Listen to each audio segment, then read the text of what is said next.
ఉచిత varicose veins consultation మరియు screening, సర్జరీలపై special discount. భారతదేశంలోని best varicose veins Avis hospital ని సంప్రదించండి.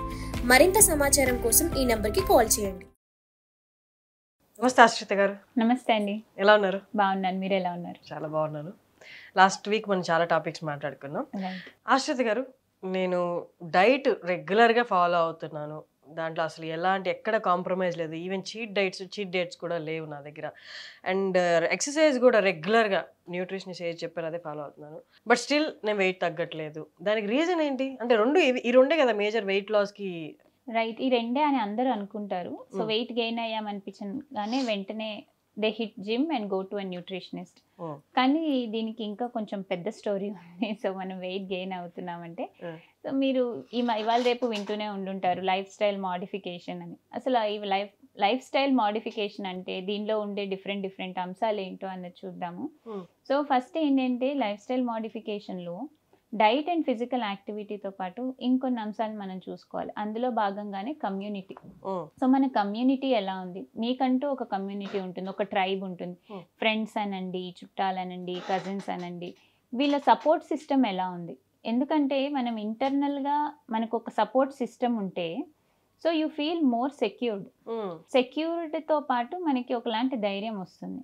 అదే మనము సరైన కమ్యూనిటీ లేదు, నాకు గుడ్ ఫ్రెండ్స్ లేరు, లేకపోతే చుట్టాలతో నేను పెద్ద కమ్యూనికేట్ అవ్వను, కలవను అనుకున్నప్పుడు ఒకలాంటి ఇన్సెక్యూరిటీ ఉంటుంది. సో ఎవరు నన్ను సపోర్ట్ చేసేది అన్న ఇన్సెక్యూరిటీ ఉంటుంది. ఇలాంటి ఇన్సెక్యూరిటీస్ వల్ల మన బాడీలో ఇమ్యూన్ సిస్టమ్ ఫ్లేర్ అవుతుంది. When you are not secured enough physically and biologically also.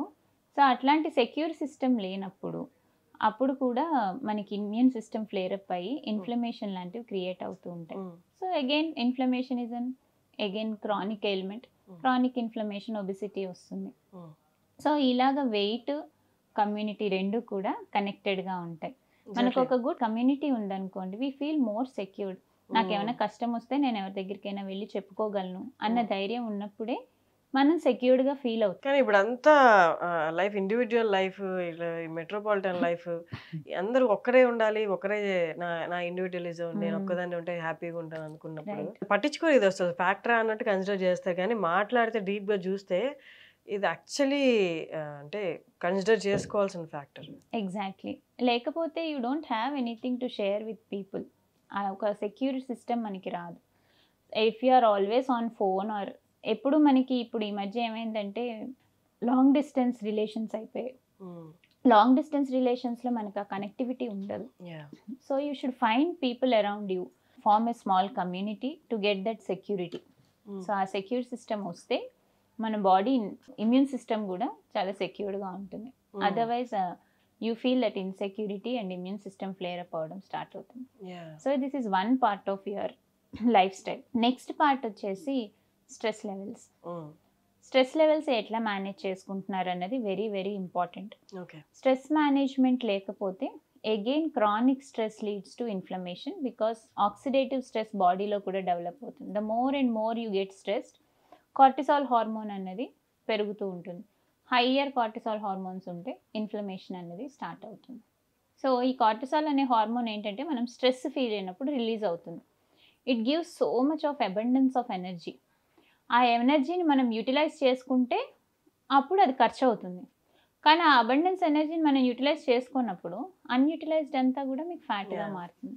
So ఈ కార్టిసాల్ హార్మోన్ జనరల్గా బాడీకి ఎందుకు డిజైన్ చేస్తారంటే, ఏదైనా అనుకోని ప్రమాదం వచ్చినప్పుడు, ఏదో ఏ లయనో టైగరో వస్తే పరిగెత్తడానికి మనకు అంత ఎనర్జీ కావాలి కదా. సో నువ్వు తినకపోయినా నీ శరీరంలో ఉన్న ఎనర్జీ అంతా పరిగెత్తడానికి వాడాలి కదా.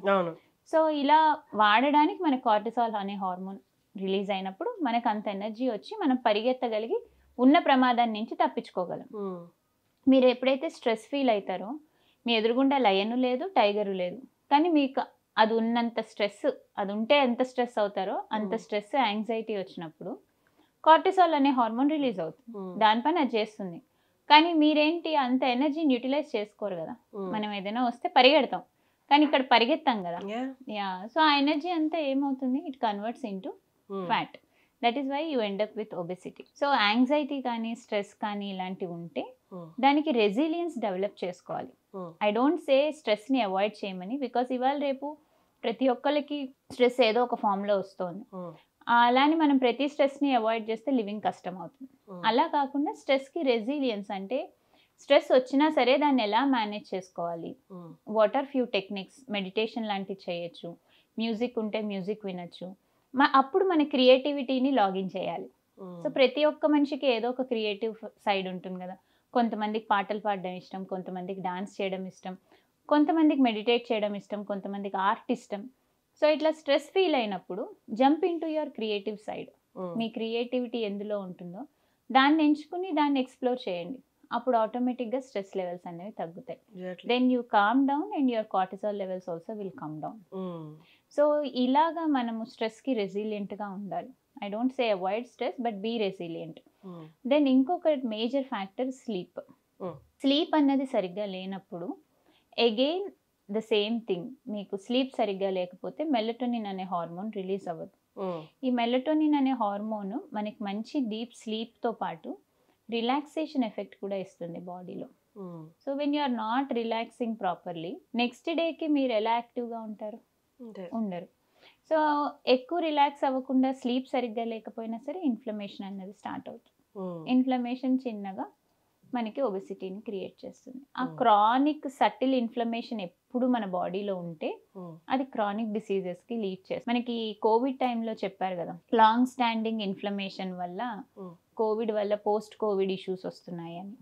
ఈ లాంగ్ స్టాండింగ్ ఇన్ఫ్లమేషన్ ఏంటంటే చేప కింద నీరు లాగా చిన్నగా ఎప్పుడు బాడీ అంతా ఇన్ఫ్లేమ్డ్గా ఉండడం. దీనికి రీజన్ ఏంటి అంటే సరైన నిద్ర లేకపోవడం, స్ట్రెస్డ్గా ఉండడం, ఇందాక నేను అన్నట్టు ఏ కమ్యూనిటీ యాక్టివిటీ లేకపోవడం. సో ఎంతమంది పిల్లలు ఇప్పుడు కమ్యూనిటీ యాక్టివిటీస్లో పార్టిసిపేట్ చేస్తున్నారు? So there is no much community. So పెద్దవాళ్ళు కూడా కమ్యూనిటీ యాక్టివిటీస్ పార్టిసిపేట్ చేయట్లేదు. ఎన్జిఓస్కి హెల్ప్ చేయడం కానీ, వీకెండ్లో ఓల్డ్ ఏజ్ హోమ్కి ఎగ్జాక్ట్లీ. సో ఒక సాటిస్ఫాక్షన్ ఉంటుంది. When you speak with people, connectivity పెరుగుతుంది.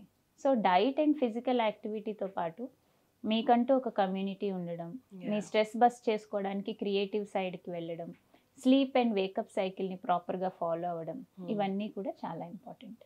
ఇట్స్ గ్రేట్ అండి. అసలు లెస్ టాక్డ్ అబౌట్ థింగ్స్ ఇవన్నీ, కానీ ఎక్కువ మాట్లాడాలి, ఎందుకంటే ఇవన్నీ చాలా మేజర్ ఎఫెక్ట్ చూపిస్తాయి. అసలు ఎవరు లేకుండా ఒక చోటే ఉండడం, మా లైఫ్ మాది అనుకోవడమే అసలు డేంజరస్ థింగ్. అది మీకు ఆనందం, ఆ స్టేబుల్ లైఫ్, ఆ మొనటనస్ లైఫ్ వచ్చేసిన తర్వాత బాడీకి కూడా ఇంకేం ఉంటుంది, ఏం చేద్దాంలే అన్న దాని నెక్స్ట్ స్టెప్, దాని సివియర్ స్టెప్పే కదా డిప్రెషన్ కూడా. నెక్స్ట్ నుంచి డిప్రెషన్ ఇలాంటివి.